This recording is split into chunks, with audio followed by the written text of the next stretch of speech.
Okay, so I'm going to rant for a minute before I get into this. I don't care. It just has to be said, man. Like, Drake is the biggest loser to ever cross my screen, bro. Or whatever device I'm using to, like, consume whatever bullshit this guy is putting out, man. How can somebody be this successful and yet give out so much loser energy, bro? Like, I am so, it frustrates me how much loser this guy is. If you were to search the word loser in the fucking dictionary, man, you would see Drake's picture on that beach. You'd see Drake on their beach, like doing the fucking ooh shit he did.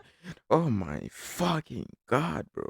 Like, some of y'all might think that I'm just hating on this guy for no reason, but like, if the past year didn't give you enough reason to not fuck with this nigga, I don't know what else you want. He is such a loser. Every time he opens his mouth, every time he appears, he manages to one up himself on being the biggest loser, bro. Every time, oh my god. And like, this guy fails to take accountability. He's like a man child, bro. A man fucking child. Clearly, the culture has rejected Drake. Like, people might try and defend him and say, even though, like, he lost the beef and stuff, he's still relevant. No, bro. This guy drops a song. He dropped a whole fucking 100 gigs of content, bro. And I only heard like one or two fucking songs from that shit. So I heard the Young Thug song. I heard the Laro song, because those are two artists that are relevant to me. And plus, those are the two names that were buzzing at the time when that dropped. Like, Laro had the whole thing with Ice Spice, and Young Thug, still in court for these charges and stuff. So they are relevant enough for me to care about that. He lost, man. I am not going to give you the whole summary of like what happened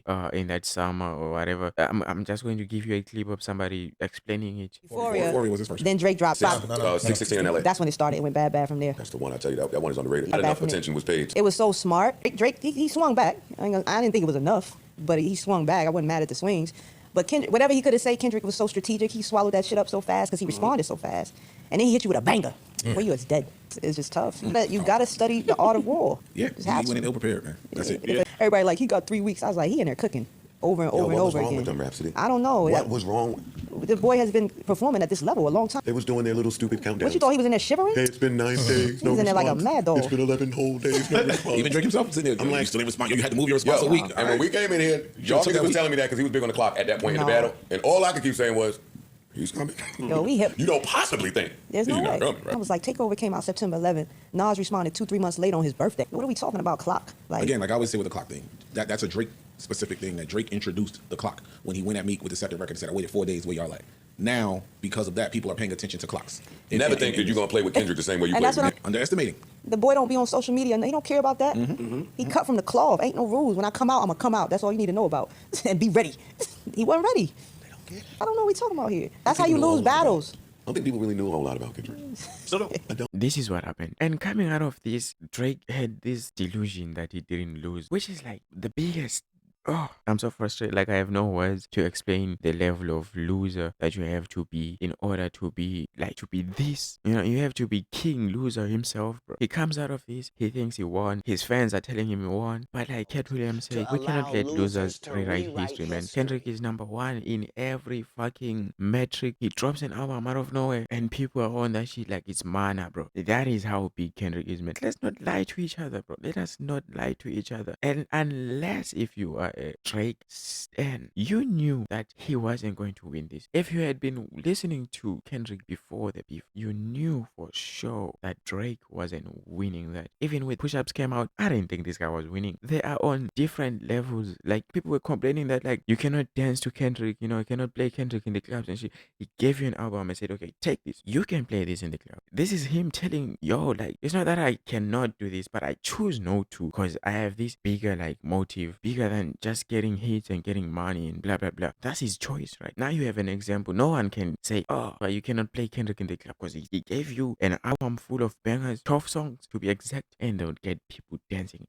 and they would get people nodding their heads, and they would get people vibing. But now I wanna turn around and say, nah, Kendrick is not all that. What the fuck? You see, I'm not one to like pretend like I don't listen to Drake anymore or something. I do listen to his bangers. This guy released a lot of albums, a lot of songs, and some of them are bangers, man. When I have my songs on shuffle and a Drake song comes on and I know that song and I like it, I'm going to vibe to it. I'm going to sing the lyrics word for word. I'm not saying that I stopped listening to this nigga just cause he lost the beef. No, that's not what I'm saying. But what I'm saying is that after everything that happened last year, you cannot look me in the eyes and tell me that Drake is still on top. Especially after that petty ass lawsuit, bro. Like, what are we talking about, bro? Like somebody said something really true about Drake. Drake is a fan of the culture. Kendrick is the product. There's a difference. Drake is trying to replicate what the culture is, right? That's why he has so many accents and different vibes and like he steals from everyone. He's like Thanos, bro. If Thanos was a wimp, that would be Drake. You know, they could have chosen him to play the role. He could have played it very well. So he goes around stealing everybody else's flaws and stuff. Which artist Drake collabed with came out of that and became bigger than Drake or is still relevant today? Name them. When he was going on his whole thing, like handing out features and stuff, like how many people came out of that benefited more than Drake from that? He is a culture vulture, man. You know, he does put out bangers, but we cannot like ignore his character, man. He is proud of who he is. He's the one who's making songs about like other people's baby mamas and like stealing people's girlfriends and blah blah blah, flying them out. You know, he is proud of this shit, man. And when people confront him about it, when people point it out and say, you are this, and we don't like that, we don't fuck with that loser energy, he turns around and acts a victim and says, people were targeting me, they were planning this all along, blah blah blah. What are you talking about? This guy needs so much validation from like rap or like black people or something. If I was Drake, I would just chill out, man. Just keep on releasing bangers, bro. Say nothing. I would act like I don't care the way I claim that I don't care. So now to the freestyle.